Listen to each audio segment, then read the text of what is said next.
Hi guys, welcome back to the channel Uaba Sensational Butterfly Queen. And today, as promised, we are going to be talking about losing yourself. What are some of the warning signs that you are in fact losing yourself? And it doesn't come on very suddenly. It's a gradual thing to losing yourself. But you can, if you can recognize the signs early enough, you can reconnect with yourself and not go down into a downward spiral. So my first thing is that the number one thing that we talk about weekly or bi-weekly is that people pleasing behavior. Yes, that people pleasing tendency is a sign that you are losing yourself, or that you are or have in fact lost the person that you used to be. So if you find yourself people pleasing a lot, not knowing how to say no, and giving into others' desires, and not following your own intuition, then yes, in fact, you are on a slippery slope to losing yourself. Number two is that you are emotionally exhausted. There's so much running through your mind, and that you just don't know where to turn. You don't know who to speak to, but you are emotionally exhausted. I've been at that point where I'm emotionally exhausted from just being in everyone's life around me, by being everyone's caretaker, being everyone's encouraging, by being the person who listens to everyone's problem. And so you become emotionally drained and you don't know how to stop this. Yep, you are on the slippery slope of losing yourself, or you have already lost yourself. Number three, the loss of identity. Loss of identity. You no longer know who you are at your core, your authentic self. You don't know who that person is anymore, because you have basically given to so much people pleasing. So you are so mentally exhausted that you in fact don't know who you are anymore. Intrinsically, you do not know who you are anymore, and it's because of maybe years, maybe months of living in this space of trying to be the go-to person, or trying to be the person who upholds everyone, that you didn't take care of yourself, and so you lost yourself. You lost a love of the things that you loved doing in the past. So yeah, if you find that you have lost your identity, your value, you don't know who you are anymore, then you are on that slippery slope of losing yourself. Number four, you avoid alone time. You avoid alone time like the plague. Like you just want to be around people. Why? Because you don't want to hear your own thoughts in your mind. And so you are constantly with the crowd. You're constantly with others that you're with people that you know for a fact they don't like you, and so you're being fake nice with them as well. You're wearing a mask because you are avoiding being alone. Because when we are alone, we connect with ourselves. When we are alone, we hear the thoughts, whether they are negative or whether they are good. We hear the thoughts about ourselves, and so we run from ourselves by not being alone. We run from that, being able to hear those things that our heart and our mind wants to tell us. Our hearts and our mind wants to tell us, hey, slow down, take some little time to relax and to recuperate. But we don't want to hear that. We don't want to face the truth about ourselves, and so we avoid being alone. Me personally, I love my alone time. I love my own time. And here's the kicker: on the flip side, you are the person who needs to socialize. You spend too many times by yourself, and you are the person that needs to get out of your house and actually go out there and socialize. Yes, there are some of us who needs to go out there and socialize, but we just don't. We just in our own self. We are all alone. We are by ourselves, isolated. Why? Because we have so much social anxiety that we don't want to go out there and face a crowd of people, a crowd of strangers, because we don't know ourselves. We have lost ourselves to a point that we tell ourselves that we can't be around others. And that is the excuse that we use not to socialize. Why? Because you have lost yourself. You have lost that person that you are on the inside. And so you avoid the crowd like a plague.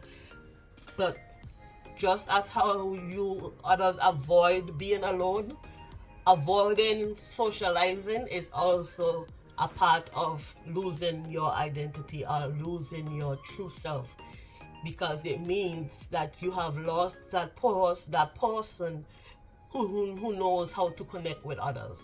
So it's not just the person who avoids alone time, the person who avoids socializing as well has it's also on the slippery slope of losing themselves, because we need people, we need community.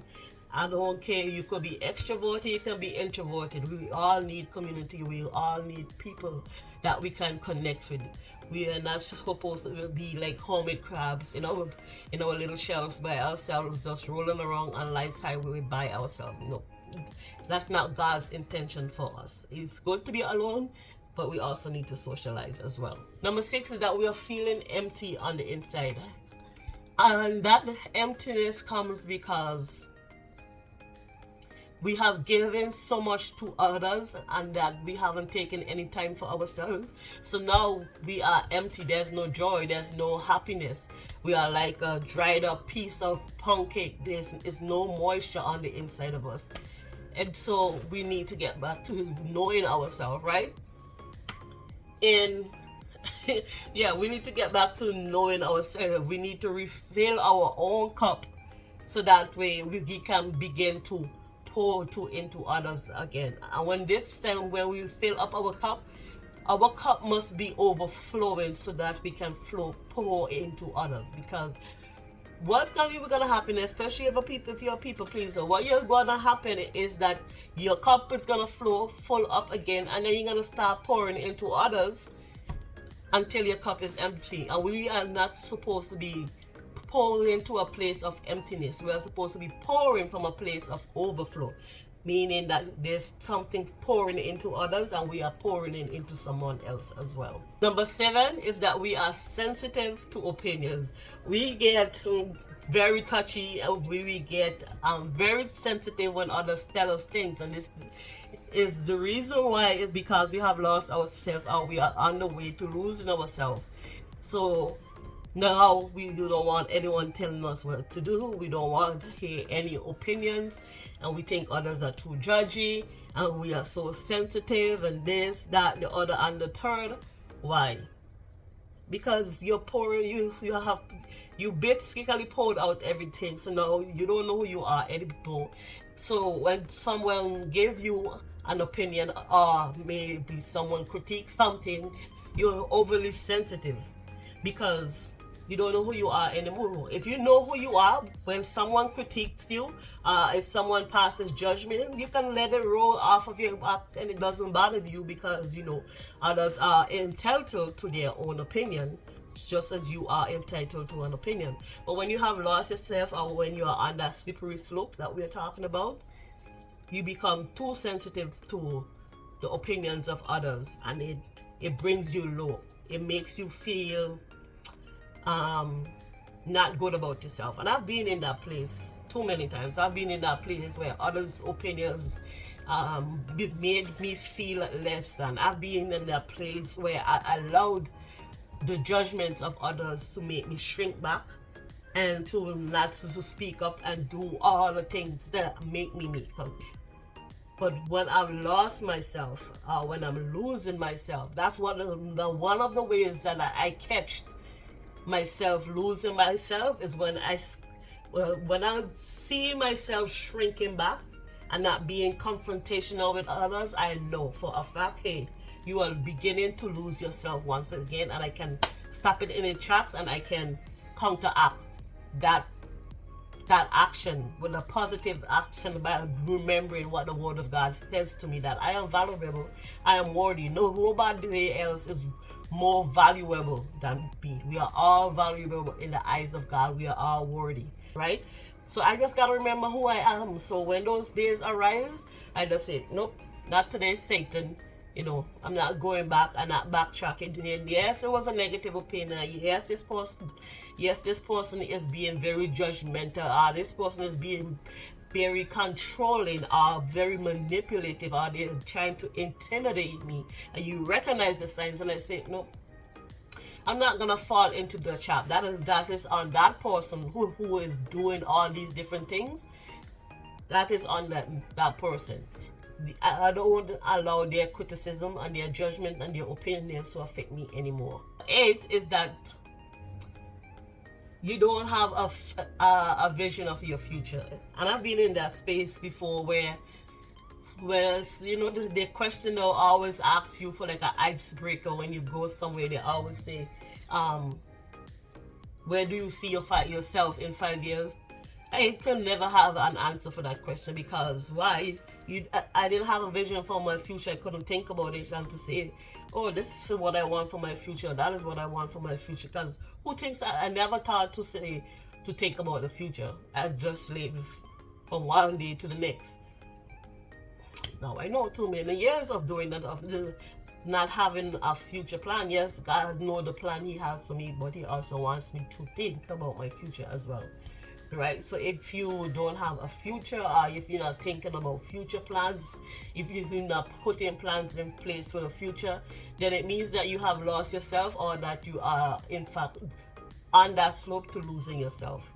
Because when you know and see yourself, you think about the things that you want for the future. You plan ahead for the future, whether it's in your finances, whether it's in relationship, whether it's buying a house, buying a car, opening a business. You plan for the future.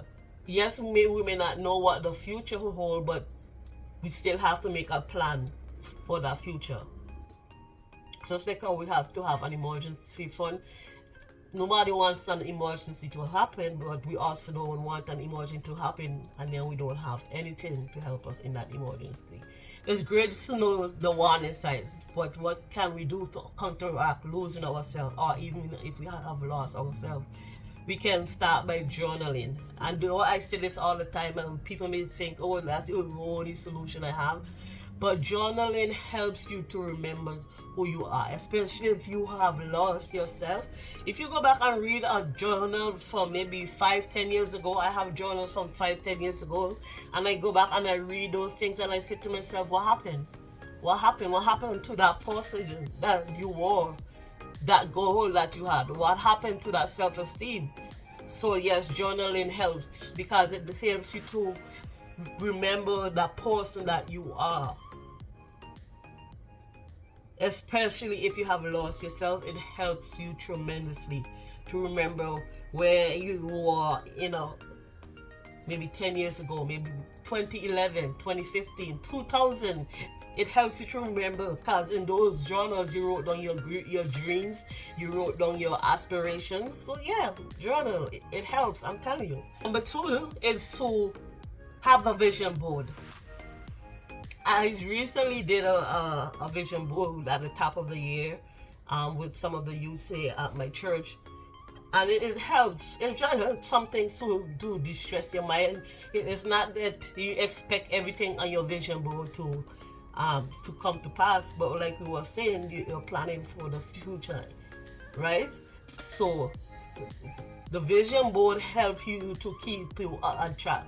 So whether or not you are someone who is unfocused, if one of your goals on the vision board is to become more focused, then yeah, the vision board is going to help you. If you want to build an emergency fund, the vision board is going to remind you, hey, you remember you said that 2025 you're going to build an emergency fund? So yeah, it helps you to remember who you are by giving you goals and aspirations to keep in the forefront of your mind. Number 3, just say no just because. It may be something that you generally want to do and someone asks you to do it. Just say no just because. Just because it's gonna help. It's gonna help you to stay out stuff that people pleasing trap. Because remember, people pleasers don't know how to say no. They say yes for everything. So if someone asks you to do something and you generally want to do it, but Just because you can do something or you want to do something, that doesn't mean you have to do it all of the time. So just say no, just because, just for the fun of it, so that you can keep yourself grounded within within your authentic being. Back in the day, you used to say just say no to drugs. So no, I'm telling you, just say no for the fun of it, for the heck of it. It's gonna help you keep you grounded. Trust me and believe me. Yeah, it's gonna help you. And the last thing is to do something that others tell you, that others frown upon, that others may have told you you're not good at. So others told me in the past, growing up, they used to tell me that I can't sing. Whether they joked about it or not, that is a belief that I held on to, and that is something that I enjoy. I enjoy singing. So randomly, a song may pop into my head, and I will start singing it. You are God, and your mercy is forever. Hallelujah. It may just be a random pop song like Michael Jackson. Beat it, beat it. Oh, I don't want to be copyrighted, but you know what I mean. Yeah. Let me be a dance. Get up and dance. Do something wild and crazy, just to remain focused on who you are and internally. When I was growing up, I don't know if people do this anymore, but when I was growing up, one thing that I loved to do was scrapbooking, like just clipping like pictures on newspaper articles out and pasting it into like a scrapbook album. That is something I like to do. You know what? That's kind of scrapbooking is kind of like what we call television mode. It's just that you had it in like in a book form. I don't know if people do that for hobbies anymore, but when I was growing up, I have so many scrapbooking things. I wish I still have that book of scrapbooking things that I cut out of newspapers, of magazines. I wish I had that, because I could have seen where my mental mind was as a child, as a teenager. Maybe it's something, I'll talk about it. Maybe that is something I can start doing again here. But yeah, do something. If you like crocheting, do crocheting, knitting, do whatever you want, finger painting, coloring, whatever you like to do, and someone may have discouraged you in doing that thing. I'm encouraging you to pick up that thing once again and begin to do it. You're gonna see the difference in your life, from how your mindset is gonna change drastically. So yeah, that is my thoughts for you guys for today. Recognizing the signs that you are losing yourself and what you can do about it. Some of the things that you can do about it. There are more things that you can do, but those are just the 4 things that I think you can implement in your life, especially that journaling. Don't laugh at it. It helps. I will see you guys in our next video. Bye.